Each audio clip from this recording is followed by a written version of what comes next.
Ni Jumatano tulivu kabisa ya Julai 2 mwaka 2025, nikitumaini ubuheri wa afya kabisa ewe mwanamichezo mwenzangu popote pale ulipo ndani na nje ya Tanzania unapoitazama Smart Habari kama sehemu pekee ya kupata zile taarifa mbalimbali za michezo na burudani zikiwemo tetesi za usajili, makala pamoja na uchambuzi. Kama umetembelea ukurasa huu kwa mara ya kwanza na umependa taarifa zetu, nikusihi usubscribe kisha ubofya alama ya kengele ili usipitwe na nyingine nyingi pindi tu tunapoziweka hapa. Sasa taarifa njema kunako klabu ya Yanga, mabingwa watetezi wa ligi kuu ya soka Tanzania bara kwa msimu wa 4 mfululizo, wanahusishwa na usajili wa mshambuliaji Celestine Ekwa, raia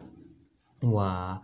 Ivory Coast, ambaye anataja kuja kuvaa uzi wa njano na kijani kuanzia msimu huu ujao wa 2025-2026 chini ya kocha mkuu Hamli Maulidi. Tetesi zinaarifu kwamba mazungumzo na mchezaji huyo ambaye amefanikiwa kufunga jumla ya goli 15 msimu huu ulioisha wa 2024-2025 huenda akatoa Yanga kama mbadala wa Mzambia Kennedy Musonda ambaye tayari msimu wake ama kibarua chake na Young Africans kimefikia tamati. Hivyo sasa ni wakati wa mchezaji Celestine Ekwa kuvaa uzi wa kijani na njano. Kwa mujibu wa wachambuzi mbalimbali ikiwemo Hans Raphael kutoka Crown FM, ambaye huyu ni expert mkubwa wa usajili hapa nchini Tanzania, ameandika katika ukurasa wake wa Instagram kuwa Yanga pamoja na Celestine Ekwa tayari mambo yamefikia katika hatua nzuri. Hivyo tusubiri nini kitatokea mbele ya safari, ambapo tunafahamu Yanga wanahitaji mshambuliaji